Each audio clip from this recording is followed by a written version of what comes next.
start out with the thought that I had in today's meditation. This video is on how does a person like me meditate. How do I meditate? Claim to meditate thousands. Wow, it's got to be over 3,000, 4,000 hours of meditation that I've done. It's a rough estimate. There are a lot of methods. There's a lot of people that say a lot of things about meditation. Alright, first of all, I want to start off a quote that I've come up with in my meditation. And this quote is, "I'm sure the Father Almighty forgives you, as we are all children of God. However, do you forgive you? That is the real question. You have to live with you. Sure, God forgives us. But do you forgive yourself for your wrong action, wrong thoughts? Sin. Do you? Grapple with that. That's the heart. That's the heart of it right there. Doesn't matter if God forgives you. To me, our soul, our spirit, whatever you want to call it, or the light of our consciousness is God. Well, between that and the creation, our body is a form of creation. We hold the energy of creation in our tailbones, called Kundalini. The light of consciousness in the void of the Almighty can be gotten to with Nirvikalpa Samadhi, with the help of Kundalini, of course. And in my opinion, is the only way to get to Nirvikalpa Samadhi. Kundalini. Yes. So let's get into it. How do I meditate? Alright. First of all, always best time in the morning. I always get my morning, start out my day. Forgive me as I am not perfect. I usually drink 1 cup of coffee to wake up. It will probably be something in the future that I will cease to do at some point. But when I'm ready, I wake up. I don't want to wake up too much. Usually about a half hour, 40 minutes. I might do a little reading. Might do some of my alternate nostril breathing, some breath of fire. I always do my 5 Tibetans to make sure my body is stretched out, to make sure my energy is pointing upward, which 5 Tibetans is supposed to do. It's supposed to point your energy up the spine, supposed to raise the spine, supposed to do all that wonderful stuff. So I get my 5 Tibetans in, and always try to make sure that you don't have to go to the bathroom, and that you won't have to go to the bathroom until your meditation's over with. And you could always run the risk you might reach Nirvikalpa Samadhi, or go into a trance. So you want to make sure you evacuate your bowels and your bladder as much as possible. You don't want to drink too much coffee. You don't want to drink, obviously you don't want to probably drink any coffee, but you don't want to drink too much water before you meditate, or any liquids whatsoever. Just a little bit. Wake up. Get your juice pumping a little bit. Bam, get into meditation. And what do? What I do, I don't sit in a lotus pose. I don't, but sometimes I do. Sometimes I sit in a half lotus on my Zufu cushion. And then most of the time I sit on my bed. I put a pillow or 2 behind my lower back, and I sit frog-legged. Because I've had sports injuries in wrestling with my knee and my ankle, and every time I sit in the lotus, no matter what I do, I get aches. I get circulation problems, especially in my right leg. So you got to get into a pose, a base that works for you. And it could be, like I said, half lotus, full lotus, doesn't matter. But the point is, make sure your spine is straight. It's important. Once you get your spine straight, it kind of channels the energy upward. I mean, it wants to coax it by keeping your tailbone back straight, your midsection, and your neck all straight in alignment, which allows the energy to run upward. So getting a good up and down. And you want to be in a position where you're not going to fall asleep also. Next thing is, I usually cross my hands like this and put them right on my lap. Sometimes I'll do, I'm not into like mudras and all this stuff, or names, or Hindu names of them too much, or Buddhist names. I just curl my fingers like this and I put them on my knees. And sometimes I sit like that, especially if I want to ground myself. It seems to be a good technique to ground yourself if you feel like you're getting a little out there in your meditations, getting maybe some hallucination, uncomfortable, or maybe the energy in your spine is too intense, or energy in your head is too intense. You should sit that way. I mean, you want to visualize the energy going down your arms, into your hand. This is a way to dissipate the energy through your palm when you make this circular finger position as such. I can look up the name of the mudra, and I used to know it, but the name of it's not important. And again, you put it down. You don't want to face it up. You face it up, you'll be drawing energy into your body. You face it down, you draws it out. You put it on your kneecaps, and it goes out, and you visualize it out into your base, out into the ground. So most of the time I do sit with my hands closed like that on my lap. The key is you want to stay as still as possible. You don't want to move at all. You don't want to swallow excessively. You don't want to open your eyes if you can help it. Obviously, close your eyes during meditation. I mean, you can do other meditations. You can do staring meditations, where you used to sit and stare at a point and then kind of fix your gaze onto a point a little bit higher, maybe up towards your Ajna chakra, and then you can kind of just let go and then let your periphery take hold, and then just sit there without blinking for 10, 15, 20 minutes, half hour. That's a good concentration meditation. It helps make your concentration one-pointed, but I do that as a supplement to my main meditation. Basically, you don't want to move. That's why I sit frog-legged, because I don't want to risk my foot falling asleep. I don't want to risk pains in my damaged ankle or my damaged knee. So I sit in a position that's comfortable for me, not too comfortable. And remember, the spine's got to be straight. So once you get that all set up, you're good to go. And from there on, there's a few techniques I'll get into during the meditation. Again, I like to shoot for over an hour and 2 minutes. At an hour and 2 minutes, according to Yogi Bhajan, and I experience the transition in mind. I experience different hypoglygia, hallucinations behind the eyes with colors and rings. I get a lot of ring color closing, and sometimes they open, sometimes they cascade. But that's usually when I'm getting different transition. You can tell you're going into different brain states. That's generally when I get those. And it usually comes in right around about an hour or so, give or take. So through experience and through books, through Yogi Bhajan, I would have to say that's pretty true. At about an hour and 2 minutes, you're going to be transitioning into probably the second deepest meditative state you can be in. I try to shoot just for a few minutes past that, so I can at least reach that second deepest state. Now, can you reach some of those states earlier? I think so. Once you become experienced, and you got many years, I feel like a person can really get into them states pretty fast. I mean, even with noises, distractions, dogs barking, people pounding, playing music, it just don't matter anymore. You could sit at work, become mindful, clear the mind, and go into an instant kind of low-level meditative state right off the bat, like a daydreaming state. So, alright, so when I get into my meditation, I shoot for about an hour, 10, 15 minutes. I get into it. First thing I kind of do is I kind of scan my body for different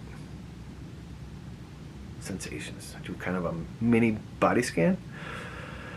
I guess I don't always do it. I think it's just habit. I think I probably do it every time. I look for any sensations of vibration in my spine. Sometimes it's more than just in my spine. I'll get vibration up through shoulders, through here, you get up the neck, get it in the front. channel. There's a front channel and a rear channel. You get it at the back of the spine. Sometimes you get it in the head, top of the head, and your cheeks. You just pay attention. What's going on? Kind of focusing on it a little bit. And from there, I go right into focus on the breath. I go in, and then I use my belly. A good trick I've learned from both Thich Thach Han, Thich Thach Han, however you say. He's a Zen Vietnamese Buddhist. Trick that he always says: make your belly your best friend. Belly breathing. It helps stabilize your upper area from movement. So your chest ain't kind of going like this and your shoulders ain't moving. You want to stay as still as possible. It's the most important thing. Well, it's one of the most important things, to stay really still. So use belly breathing. Another guy that promotes belly breathing is Osho, or Bhagwan Rajneesh, or Osho. Guy's changed his name a couple times while he's dead already, but he's a pretty significant teacher. Was he fully enlightened? I don't know. He was huffing nitrous towards the end of his death. I'd have to say probably not. But did he have mystical experience of early enlightenment, certain degrees of realization? Yes, absolutely. Did he have special powers of Shaktipat and that to give to people? Sure. But just because you have the ability to give Shaktipat does not mean you're fully enlightened. You can open brain dallas, brain centers, siddhas, without even raising Kundalini. It can be done through an esoteric elemental process. Usually with like an occult, the master can harvest your brain centers, and they will use said person, a weaker person generally, or a younger person, as their like tool for seeing the future, etc., psychic abilities. They're basically using you. And then when they're done with you, they discard you. I mean, generally through their means of the master in these cults, when they harvest your dadas, or your brain centers, or your siddhas, and they activate them for you, it generally does not mean that you've had a Kundalini awakening, rising, arousal, or activation. Though it may mean that, but generally it doesn't. So, rule of thumb of mine, it's truth with me. That's why I named my channel after it. It's all I worry about. Majority of the books I read are on Kundalini. Everything's about Kundalini. So that's generally my rule of thumb. If a person's talking spiritual game and they don't mention Kundalini, or they only mention it once out of like 1,000 videos, they generally don't. They don't have a rising. Maybe they've had experience once or twice with it, but an uncoiling or an arousal does not mean it's active or awake. So, back to the breathing. Bhagwan Rajneesh is a good one for the belly breathing technique, and so is Thich Thach Han, Zen Buddhist, Vietnamese Zen Buddhist. So what you do is, instead of using your diaphragm and your chest to breathe, you use your belly. Use it like a billow. So when you breathe in, your belly grows. Breathe out, it goes in. Use your belly, it keeps your upper region very still. And you use it very pleasant. And what you do is, you follow the breath all the way in your nose. And what I do is I follow it in. Sometimes I visualize it from the top of my head too. In through the top of the head, down the front channel, all the way to the bottom of my belly or to the root chakra, and then back up.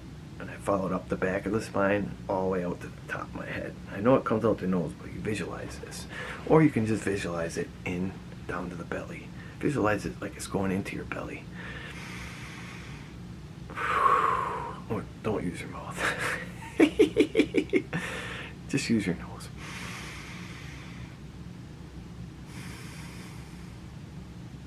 And the key is, as you meditate, as you focus on your breath, you want to slow your breath. You know, some people say slow the exhale. Make sure the exhale is longer than the inhale.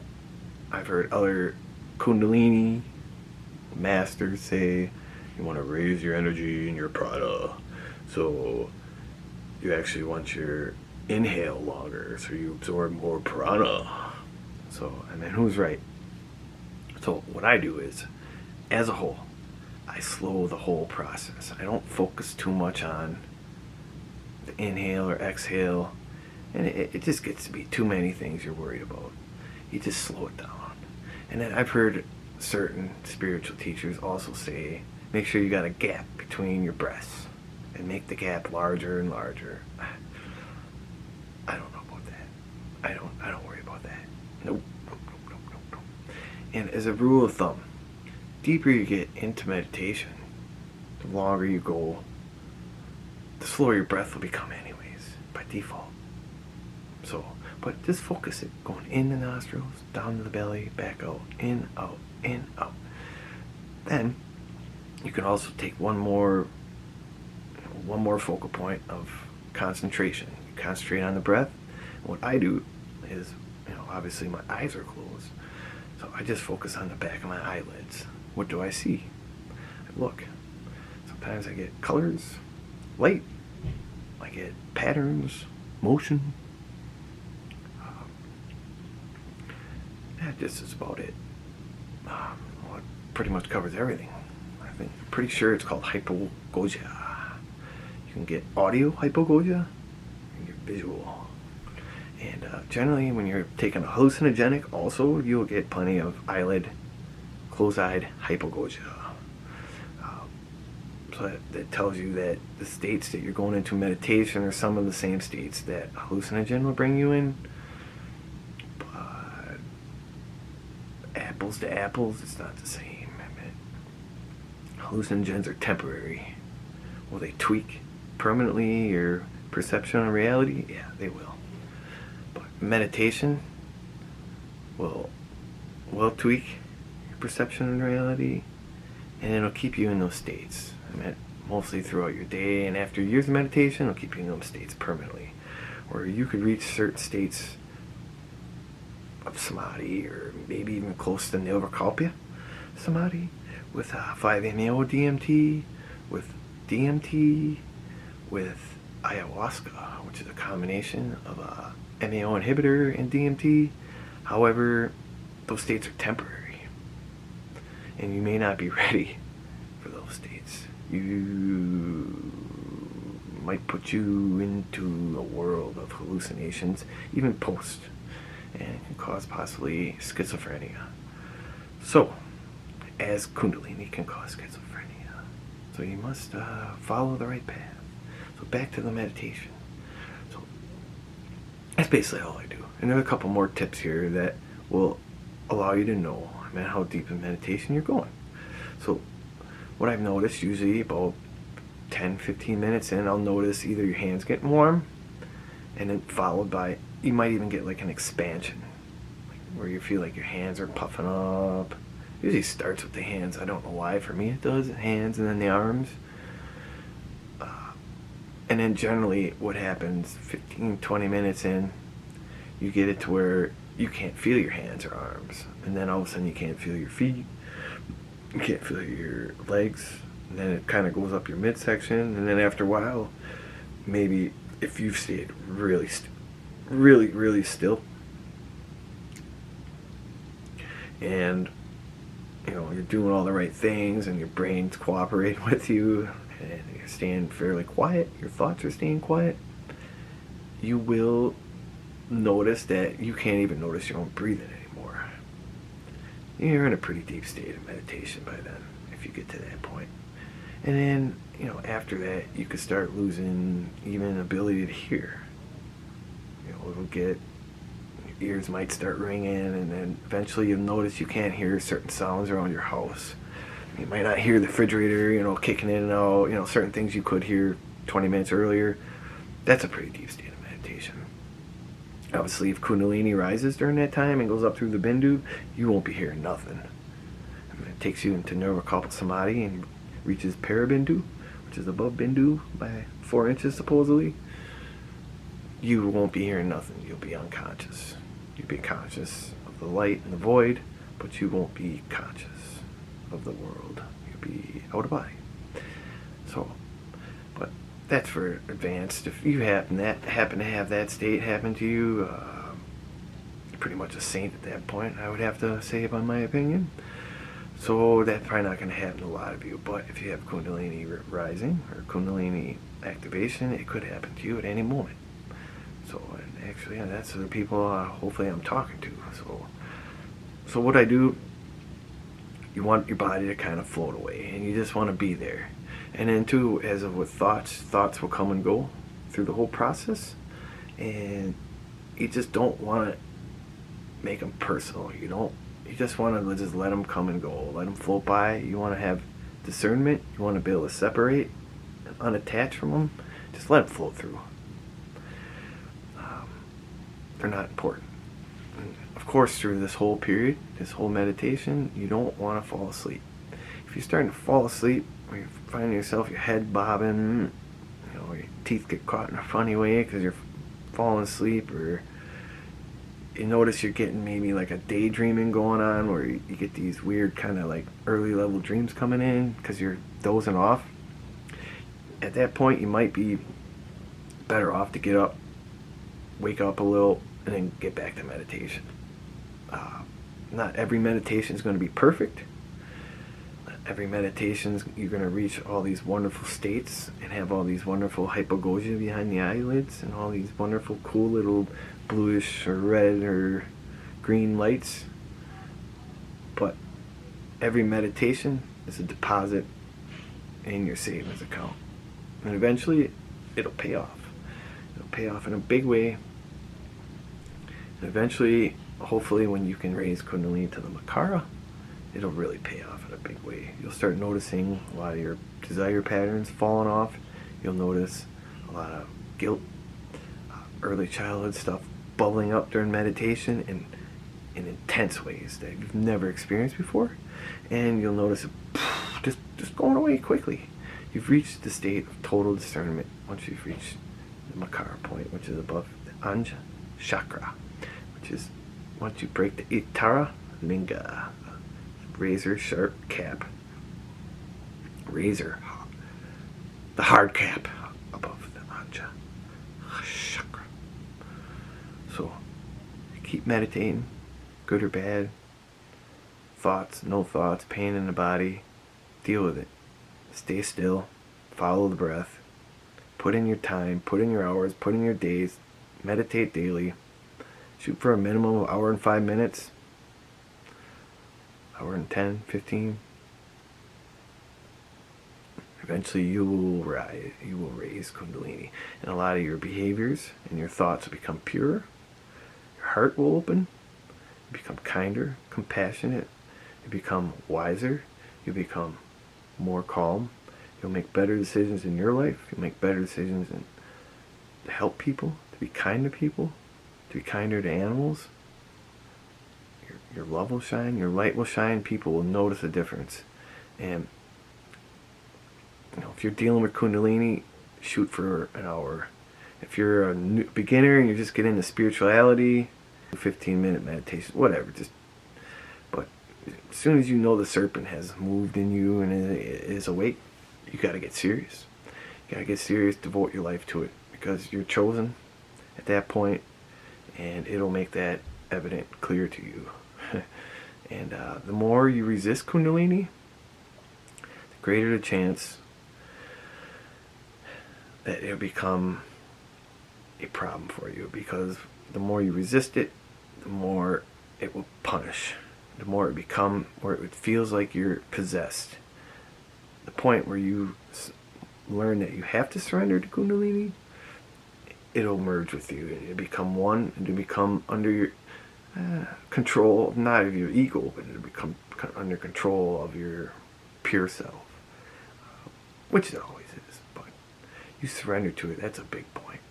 And I guess if you become fearful after a while, if you're meditating a lot, and you're fearful, the energy in your body's too strong, or in your spine, if it's overwhelming and you're getting hallucinations, you're getting a lot of flickering of light underneath your eyes or out above them, flickering white light, and you're getting clear audio, and you're feeling waves coming off birds flying through the air out You know, when you go to your car, etc., etc. If you're getting all these weird things, or maybe you get a lot of, at nighttime, you're getting a lot of symptoms and they're bugging you out.